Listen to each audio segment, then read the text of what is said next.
उद्धव ठाकरेंची आज रत्नागिरीत सभा होते। विनायक राऊत यांच्या प्रचारासाठी उद्धव ठाकरेंची ही सभा पार पडणार आहे। नारायण राणे आणि उदय सामंत यांच्यावर ठाकरे तोफ डागणार का हे पाहणं सुद्धा महत्त्वाचं ठरेल। महत्त्वाची अशी उद्धव ठाकरेंची आज रत्नागिरीमध्ये सभा होते। विनायक राऊत यांच्या प्रचारासाठी उद्धव ठाकरे यांची रत्नागिरीत ही सभा पार पडणार आहे आणि यावेळी उद्धव ठाकरे नेमकं काय बोलणार, नारायण राणे आणि उदय सामंत यांच्या बाबतीत नेमकं काय बोलणार हे पाहणं सुद्धा महत्त्वाचं ठरणार आहे।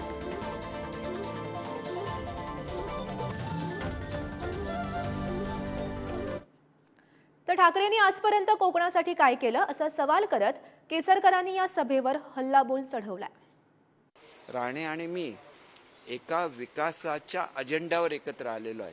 त्याच्यामुळे राणे साहेबांकडे आज जे डिपार्टमेंट आहे त्यांनी कोकणचा कायापालट होऊ शकतो। ते मनापासून कोकणी माणसासाठी काम करतायत। ह्याच्या वेळेला कोकणी अस्मितेचा हा प्रश्न आहे। तुम्ही कधी कोकणाकडे बघितलं नाही।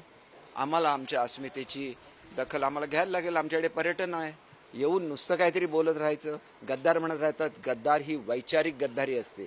आपल्या वडिलांचे विचार सोडणे, हिंदुत्वाचे विचार सोडणे, याला आम्ही तुम्हाला कधी गद्दार म्हटलं नाही। आम्ही शांतपणे तुम्हाला सांगितलं की आपण मूळ महायुतीबरोबर जाऊया, आपण एकत्र व्यवस्थित महाराष्ट्राचा विकास करूया। तुम्ही संघर्ष करत राहणार आणि त्याच्यासाठी महाराष्ट्राचं नुकसान करायचं हे आम्हाला मान्य नाही।